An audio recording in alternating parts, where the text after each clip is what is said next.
Hi, everybody. This is Paul Bryan. Today I'm talking with Brielle Nickoloff, who is a product manager for Botmock and who is also a digital nomad. Hi, Brielle. How are you? I'm doing well. Thanks for having me today. Sure. Well, to start off with, can you tell us a little bit about your current work and maybe some of the steps that led up to this work that you're doing? Sure. I am a product manager at Botmock. Botmock is a conversation design tool that anyone can use to collaborate with their team on creating a chatbot experience or a voice bot experience on Alexa or Google Assistant.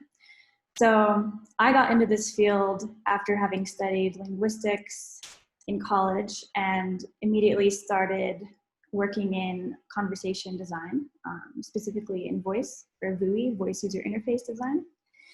After doing that for a few years, I transitioned to Botmock because the state of conversation design right now is such that it's such a new and emerging field that we don't really have amazing tools yet like Figma or Sketch for graphic design. So I really believe that helping move one of the most impactful things I could do right now for fellow conversation designers is helping create a tool that will allow us to think in the ways that we're best equipped to as designers. And that's what I'm doing at Botmock. Sure. When you talk about voice, are you talking about mainly the interpretive engine that decides what it is you're saying? Is it the artificial intelligence piece of it that kind of says you probably mean this, and so it's going to answer back that? Or what are the pieces you think about when you think about voice? Good question. So it's actually even more abstract than that, and kind of much, it's a few steps before you actually get into the technicalities. So for example, when you're building a mobile app or a website, you are working with a team of designers, developers, researchers. You're trying to figure out the best way to make something look and feel very easy to read and use. So the same sort of thing is happening in conversation design. We have all these tools like Dialogflow from Google, the Alexa Skills Kit from Alexa, and those are ways that you can develop something and launch it and have it be accessible for everyone. But before that, we need tooling to help inform the actual design process from the very first step. So that's when you're thinking through a product's functional requirements, what it's actually going to be delivering, and all of the different touch points of that process. We are working on creating tools to actually help that process along before you even get to the implementation and the building. Got it. So as you're looking at tools for designing voice, do they also do like early prototyping that you're able to kind of work with and test with users? Yes. So obviously one of the big hindrances with voice, it's a big challenge, is that it is invisible. If you're trying to design a conversation, you can't see it on a screen, because even the way that we're talking in a normal conversation is much different than the way that we write.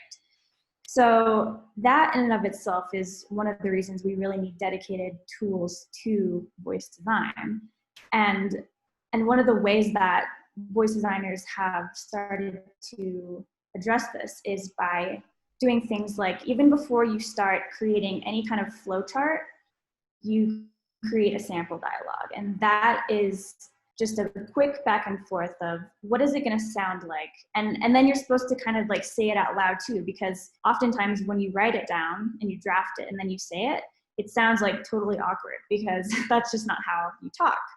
And we always have to be considering the ways real humans actually speak, because that's what it is. It's voice, it's not text. I know what you mean. A long time ago, I used to design multimedia training, and I had to always think about how this might sound when somebody was saying the different scripts. So I know what you're talking about. So you have a presentation coming up at XD 2020 in a few weeks. Can you tell me a little bit about what you're going to be talking about? Sure. So I'm going to use a couple of case studies from my past work at my current company and my previous company, to really go into the ways that as a product owner or a member of a voice product team, whether you're a designer, developer, or researcher, the different touch points and sort of parts of the process that I have experienced on teams like that. So whether your company is launching your own voice product or you're an agency that is launching a product for a client, I'm going to really dive into the different steps of the process, which can include from the very first time somebody comes to you and says, hey, we really want to be on Alexa. We're this brand. Help us do that. Like, we don't know what that means, but we really want to do this. So with that being said, a lot of times, for example, if you're creating a mobile app for someone, we all kind of have this mental model of what that can do and what users expect it to do. But when it comes to Alexa or Google Assistant, it's like a whole new open world that doesn't really have defined ways to design. It doesn't have defined end goals. Like what do you exactly want your voice experience to do for the end user? So I'm going to dive into sort of that initial brainstorming process, how you can work with your customer or your team to define what this product is actually going to do, and are those functional requirements actually going to help an end user in some way? And then move into the research process, kind of what I've done on teams before to sort of vet those functional requirements that you come up with and vet them against the business goals as well.